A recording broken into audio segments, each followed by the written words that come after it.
Na ibibigay, magkano yung incentive, sir, na ibibigay nyo sa mga athletes?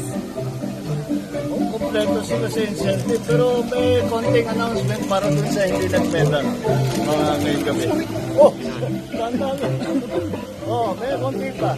Pero ako talaga, ang gusto kong tanungin sa kanila, ano pang magagawa natin para dumami kayong mga medalists? That's what I want to talk to. Hindi lang yung mga athlete, kundi yung mga coach, yung mga trainer. Ano pang kulang ninyo, yung mga magulang?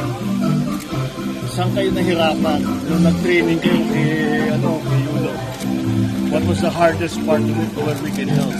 That's what I'm looking for. I think the athletes believe it. Well, marami eh. Yung mga gold medalist, pera na, pati mo ng participant, pera na. Okay na yun. That will inspire other people na may premyo. At makabawi naman sila sa mga sakripisyo nilang ginawa habang nagtre-training. Marami sakripisyo yan, hindi lang financial.